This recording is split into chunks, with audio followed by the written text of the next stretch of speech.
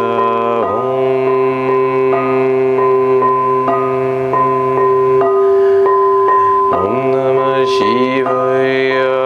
Om Namah Shivaya. Om Namah Shivaya.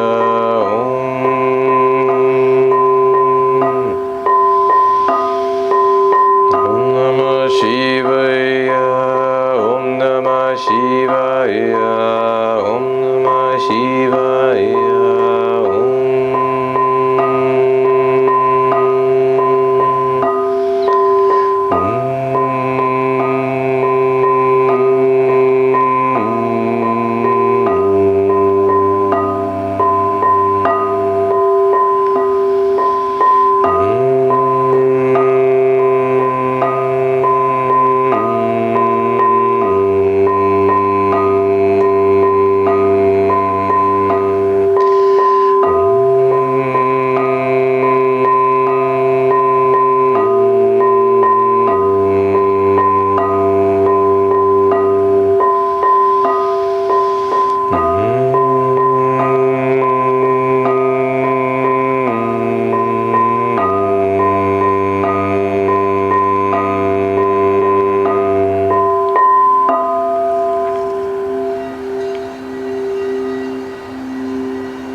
Taking a deep breath, bringing your energy downward, down to your belly, as if you're able to breathe in light and energy down to your belly and down to your feet, getting in touch with your feet, making sure you are grounded and in touch with your feet on the earth before you try to do anything, especially driving. These meditations, though short, can sometimes take us a little bit out of body. We want to make sure we're grounded back in the body. So welcome back. And we are running out of time for now, so thank you for joining me in this sacred space, this sacred sound temple that we are creating together. And I am Jeff Deen, and if you want to reach out to me, there's a couple ways that we can connect. I do individual sound healing shamanic journeys one-on-one with clients via Skype or Zoom online. So we can customize the journey to your particular energy and have you go on a much longer, hour-long session if you want to go deeper into this work, and if you're not in South Florida. If you are in South Florida, you can come to one of the workshops that I regularly do, or schedule a private session where I have a bunch of drums similar to this that I suspend over a massage table. You lay under the drums and you get vibrated. You get vibrated for a long time. It's a way to really get an inner massage vibration felt throughout the body, and go on a journey, a deeper journey. So you can reach me at jeffdeen.com, and I hope to see you and interact with you soon. Thanks for joining me. Namaste.